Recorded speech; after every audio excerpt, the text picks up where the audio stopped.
According to the Pentagon, an American warship has been struck in the Red Sea outside of the conflict between Israel and Palestine, and with it, we can see that this could be the thing that allows America to goose step its way further into the conflict. Let's hope not, but I would not be surprised. This could be our Lusitania moment, and with it, our stepping into the footholds of what will be World War III, or it very well could be our USS Liberty moment, that of a false flag, something that could be trying to push the ideals of the United States into conflict and activation against a foe. And what happened with the USS Liberty? Well, if you're unfamiliar, we will be going into that in the very end of this video. Nonetheless, let's go ahead and see what's going on. We see that we have a naval strike carrier group that's in the Red Sea, and with it, why is it? This is because they are there as a deterrent to stop other countries from entering the war and to basically marching on Jerusalem, as the Taliban has said they would love to do. Nonetheless, let's go ahead and get into it. From ALX on Twitter, breaking: an American warship, the USS Carney, and multiple commercial ships have come under attack in the Red Sea, the Pentagon says.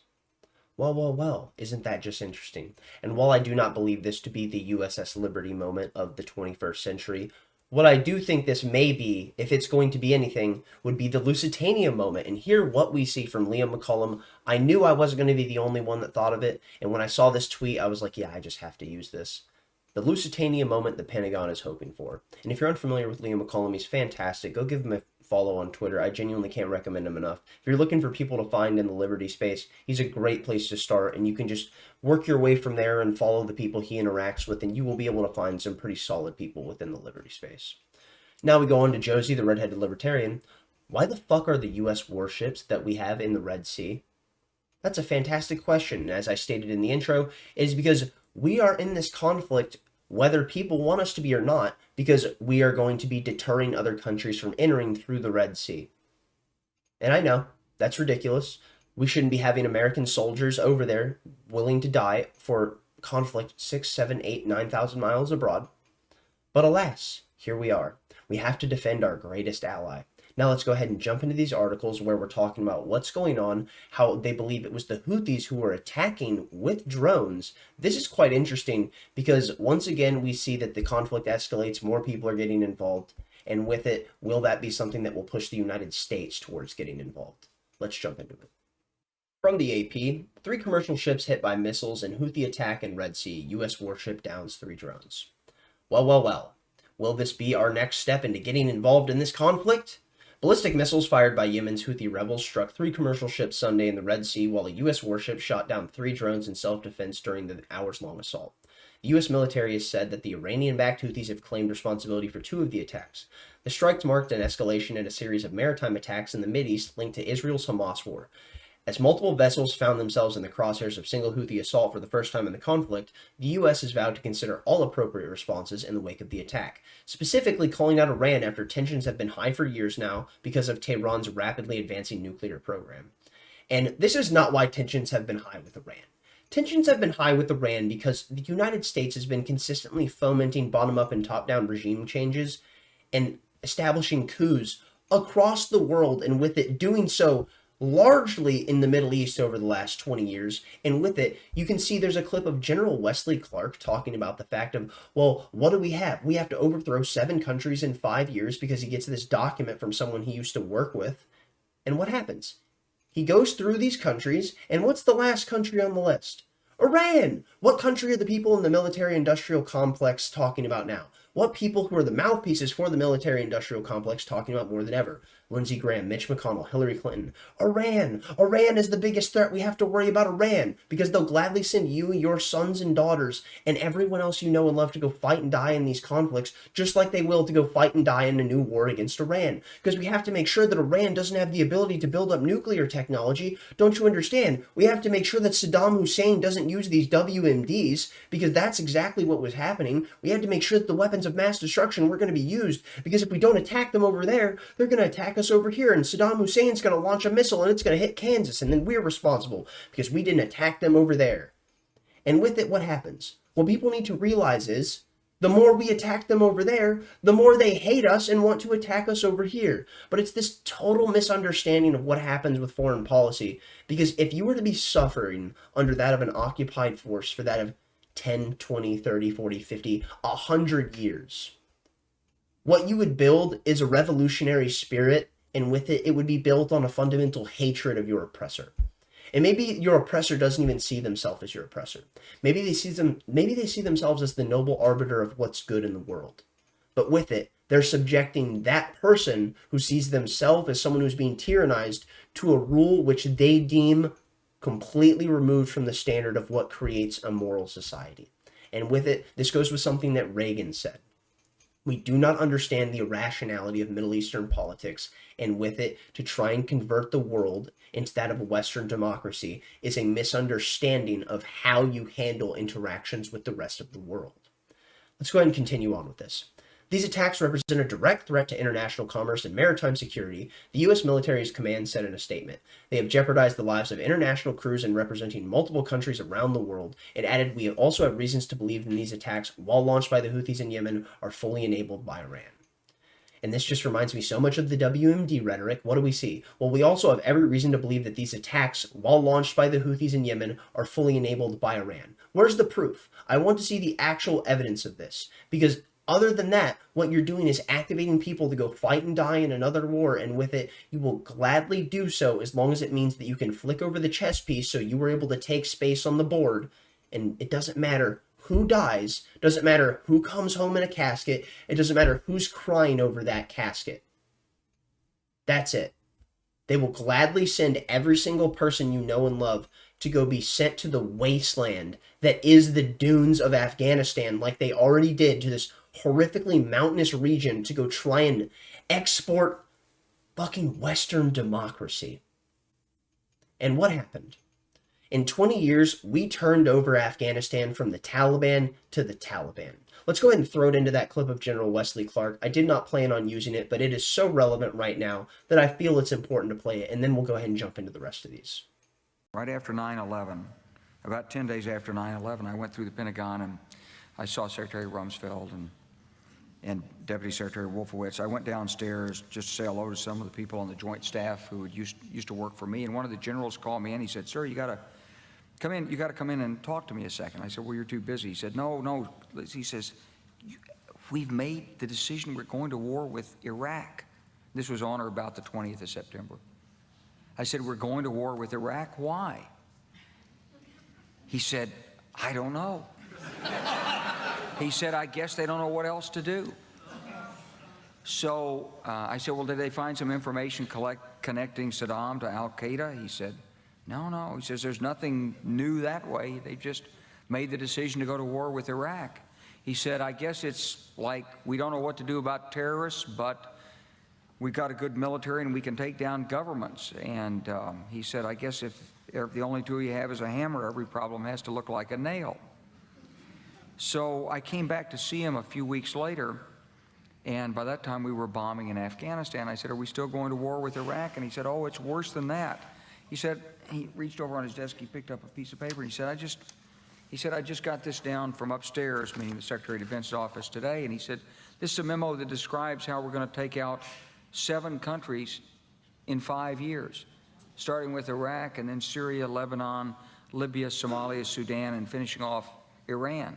That is exactly what I think of every single time that I hear people talking about Iran. Every single time it's the journalist class or the political class talking about anything that's going on with Iran and the nature of the issues with Tehran having nuclear capabilities. I think of that clip of General Wesley Clark talking about 7 countries in 5 years and finishing off with Iran. I think about how they dropped the ball in their time frame. And I also think about the fact of how they lied about WMDs. These are the 3 things that ring true to me every single time. Now let's get into it. A U.S. Navy warship had to gun down more threats as American forces get pulled deeper into fights being fueled by that of Israel's war with Hamas. Multiple commercial ships came under fire in the Red Sea on Sunday. A U.S. Navy destroyer responded to incidents that had to battle off multiple drones during the day. It's the latest example of how American forces are increasingly engaging hostile Iranian-backed groups. An Israel war with Hamas nears 2-month mark. U.S. forces in the Middle East are increasingly finding themselves in fights with Iranian-backed militant groups, with engagements taking place at sea, on land, and in the air. Pause. We're going to go ahead and address something, and this is how the journalist class loves to phrase the Israel-Hamas conflict, is that they love to start in the 3rd act. They act like history starts on October 7th and completely avoid all of the context of what has happened throughout the entirety of what has happened since the annexation of the land in Palestine after the British Mandate of Palestine in 1947 that rolled into the Nakba in 1948 that has led to the consistent conflict between these peoples in this land. And with it, we have seen the consistent expansion of Israel's borders, and with it, the reduction of Palestinians' ability to live on their land. Now, what do we see? All three drones were headed towards the USS Carney, an Arleigh Burke-class destroyer, when it shot them down, but it's clear that if the warship or any commercial vessels that came under attack were actual targets in that case. So, they're not sure if the United States is under attack. They're not sure if it's actually United States vessels that are the ones that are being shot at. But what they will do is say, well, you have to understand Iran is on the march and they're attacking the United States. These attacks represent a direct threat to international commerce and maritime security, says CENTCOM, which they said in a statement provided details on the incidents. They have jeopardized the lives of international crews representing multiple countries around the world. We also have every reason to believe that these attacks, while launched by the Houthis in Yemen, are fully enabled by Iran. So, like I've stated before, we don't actually have actual proof, but we have every reason to believe. Well, we had every reason to believe there were WMDs in Iraq, and we killed 1 million people because of that. After a 2016 incident, the U.S. Navy retaliated against Houthis' aggression by launching strikes on a coastal radar site in Yemen, but so far the U.S. military has yet to respond to the latest aggressive acts with force, as it did in the past. Actions so far have been defensive. The actions of the destroyer USS Carney on Sunday were not the first time in recent weeks the Navy has played defense in the Red Sea, while hostile activity has skyrocketed since the Israel-Hamas war has begun. And once again, they say the war has begun. It's like, no, there's been conflict raging in this region for decades upon decades upon decades. Generations of people that have lived through this conflict. But they don't ever want to talk about that. The journalist class completely avoids it because they're nothing more than stooges for the regime. I'm going to go ahead and call that one there. And we're going to throw this into history.com, and we'll be going over what happened with the Lusitania and what happened with the USS Liberty. Let's jump into that. We'll be starting off with this article from history.com and then jumping into a second one. I'll be giving a brief summary of what happened with the Lusitania, and then we'll be jumping into the USS Liberty. What we see is how the sinking of the Lusitania changed World War I. A German U-boat torpedoed the British-owned steamship Lusitania, killing 1,195 people, including 128 Americans, on May 7th of 1915. The disaster set off a chain of events that led to the U.S. entering World War I. So what happens? There's a British ship carrying roughly 1,200 people, and what do we see? We see that the Germans suspected it of actually carrying ammunition, and because of that, they fired upon it. The captain was warned not to go through this specific area, and he was warned to take evasive maneuvers and all these different types of things, and with it, perhaps just take a longer route. But nonetheless, he went through the area and went slower, I assume, as to hopefully avoid suspicion. The U-boats detected him. There was rumors going around, and I believe maybe it was just intelligence from German intelligence, that there was a boat carrying ammunition, and what happens? The U-boats fire upon it twice, sinking the ship, splitting its hull in two, and with it, within 15 minutes, the entire thing has been capsized, burning, there's people dying, and 128 Americans dying is what sends Woodrow Wilson into the fray of being willing to send Americans into this war. Woodrow Wilson being one of the worst presidents we've ever had. Don't get me started on that. Nonetheless, we see this is what kicks off our involvement as the United States into World War I. Nonetheless, let's go ahead, move on, and now we jump into the USS Liberty. 1967. Israel attacks the USS Liberty.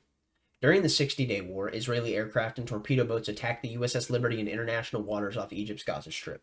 The intelligence ship, well marked as an American vessel and only lightly armed, was attacked first by Israeli aircraft that fired napalm and rockets at the ship. The Liberty attempted to radio for assistance, but the Israeli aircraft blocked the transmissions. Eventually, the ship was able to make contact with the U.S. carrier Saratoga, and 12 fighter jets and 4 tanker planes were dispatched to defend the Liberty. When word of their deployment reached Washington, however, Secretary of Defense Robert McNamara ordered them recalled to the carrier, and they never reached the Liberty. The reason for the recall remains unclear. Back in the Mediterranean, the initial air raid against the Liberty was over. 9 of the 294 crew members were dead and 60 were wounded. Suddenly, the ship was attacked by Israeli torpedo boats, which launched torpedoes and fired artillery at the ship. Under the command of its wounded captain, William L. McGonigal, the Liberty managed to avert 4 torpedoes, but 1 struck the ship at the waterline. Heavily damaged, the ship launched 3 lifeboats, but these were also attacked, a violation of international law. Failing to sink the Liberty, which displaced 10,000 tons, the Israelis finally desisted. In all, 34 Americans were killed and 171 were wounded in the 2-hour attack. In the attack's aftermath, the Liberty managed to limp to a safe port. Israel later apologized for the attack and offered $6.9 million in compensation, claiming that it had mistaken the Liberty for an Egyptian ship. However, Liberty survivors and other former U.S. officials believe that the attack was deliberate, staged to conceal Israel's pending seizure of Syria's Golan Heights, which occurred the next day. The ship's listening devices would have overheard Israelis' military communications planning this controversial operation. Captain McGonigal was later awarded the Medal of Honor for his heroic command of the Liberty during and after the attack. And this is one of the reasons when people tell me, well, you should realistically trust what the U.S. government is telling us. Look, you should trust our greatest ally. I just don't trust anything that these people have to say whatsoever. Turns out our greatest ally ended up attacking one of our vessels, breaking international law, and shooting on people who were fleeing. Just something to consider. I'm going to go ahead and cut it there. Thumbs up if you liked it. Thumbs down if you didn't. Tell me where I'm wrong in the comment section down below. Tell me if I can read something that you have that can better inform me on some of the things that I'm talking about here. If you think that I'm wrong about these things, I will gladly go through it. Thank you for watching. Stay lovely, stay great. Tell someone you love them. Peace out.